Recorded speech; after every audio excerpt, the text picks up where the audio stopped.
value is a tough game in luxury watchmaking. On the one hand, luxury is supposed to be expensive. Buying cheap luxury is almost counterintuitive. People are supposed to know what you have is expensive. But on the other, who doesn't want more for less? A sense of quality and prestige at a price that's cheaper than expected. Sign me up. So how about this for size? The Omega Seamaster Aqua Terra GMT Worldtimer. Looking to buy, sell, or exchange a premium watch? Visit Watchfinder, the pre-owned watch specialist. A big thank you to every single person who watches and enjoys these videos. It really means a huge amount to us, and to me personally. Your subscription would be hugely appreciated. It helps more than you can know. Thank you. Now, before we begin, the Omega Seamaster Aqua Terra 150 meters Co-Axial GMT Worldtimer, to give it its full name, isn't cheap. At £7,600 new, this is no impulse buy, but that's not necessarily the name of the game, because what we've got here is a Worldtimer, and one that's pretty special to boot. Perhaps you're familiar with GMT watches. These allow a secondary time zone to be tracked, so say it's taken on holiday, both local time, where you're at, and home time, where you'll be sad to be going back to in a week or so, are both visible at once. That's usually done with an extra hand pointing to a 24-hour scale, which is fine, so long as the time difference between the two places is known.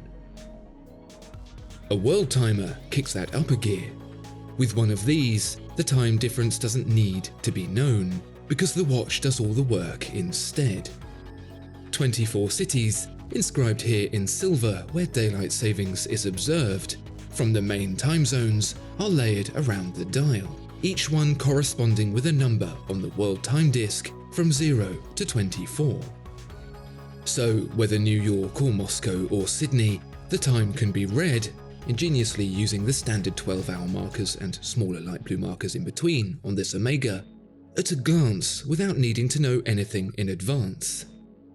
The world time disk is even split into light and dark blue as a visual aid for day and night, so the folks back home don't get a rude awakening in the middle of the night. Perhaps you've even noticed how Geneva has been sneakily replaced with Bienne, Omega's hometown. But say the time difference isn't known and the city isn't on the world time list, what then?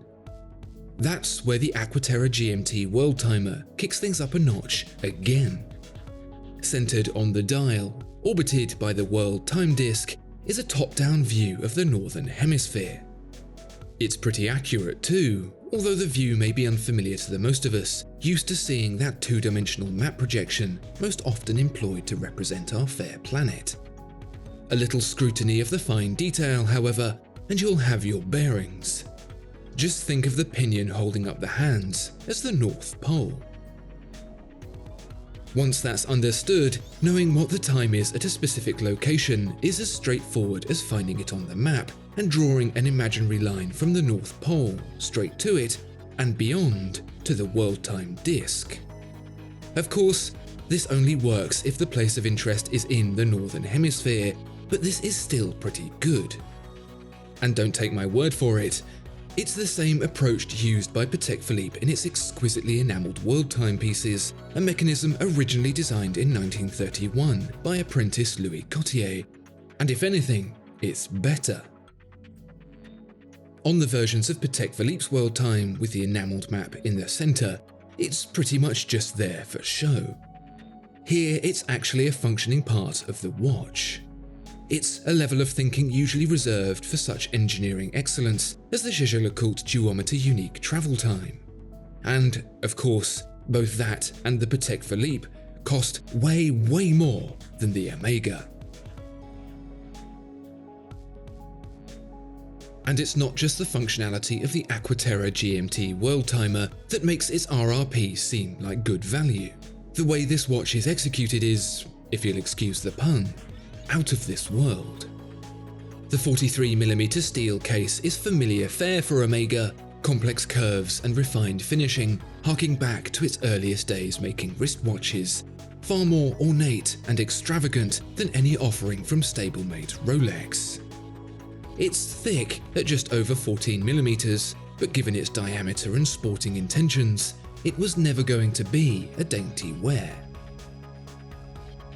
The rubber strap it's on here, an alternative to the stainless steel bracelet, says everything that's needed to be known about this ordinarily delicate complication.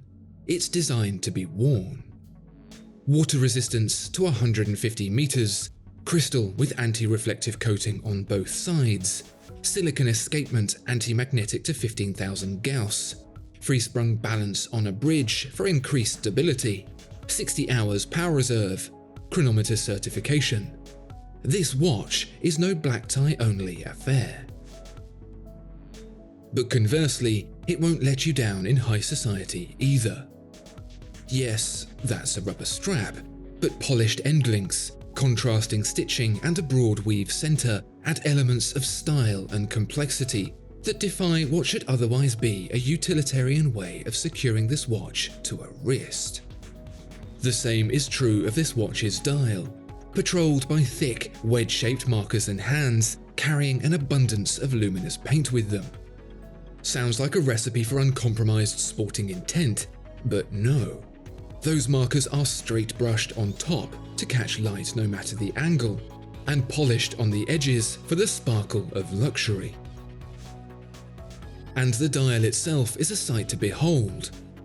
In blue, with the Aqua Terra's now famous teak deck pattern, inflated to represent the lines of longitude and latitude into which cartographers have divided our globe, it packs a punch of colour and detail that a Rolex could only dream of. A subtle sunburst on top of everything even has a practical use, further clarifying the division between time zones and helping line up those cities not marked on the outer ring. This is where we come to the globe. It looks incredibly detailed with texture and relief because, well, it is. But instead of employing a man with a hammer and chisel and charging the earth, again, apologies for the pun, Omega has sought inspiration from brand ambassador James Bond, or rather, his enemies, carving the map from titanium with a frickin' laser. So you've got raised land masses, contoured to match the natural mountains and valleys of our world, and deep oceans, tinted blue by the chemical reaction of the laser's heat.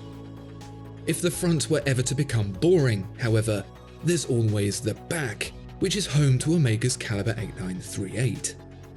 Here you'll find those twin barrels providing that 60-hour power reserve, the silicon coaxial escapement, and the free-sprung balance wheel.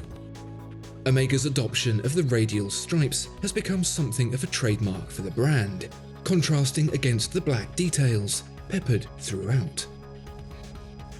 Add it all up and what you get is seemingly more than £7,600 worth.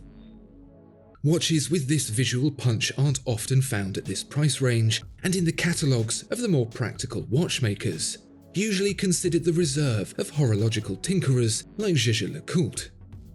Even Rolex's own Worldtimer watch, or as close as it can get to one, the Sky Dweller, starts at £4,000 more. What do you think of the Omega Aqua Terra GMT Worldtimer? Good value or a waste of money? There are a lot of compelling reasons why it should be considered good value, especially when comparing specification to the few other watches capable of matching it. Perhaps most convincing of all is the visual enjoyment the dial brings in comparison to the otherwise more reserved competition. If that's your thing, this Omega gets hard to ignore. And if you wanted any more reasoning that this watch is well priced at £7,600, it's not the first time Omega has sold it. In 2017, there was a limited edition platinum version with an enamelled globe, and that cost $50,000. Discover more exceptional watches at Watchfinder. Thank you so much for watching this video. If you enjoyed it, please do consider giving it a like and subscribing to the channel. If there are any watches you'd like to see featured, please let us know in the comments below.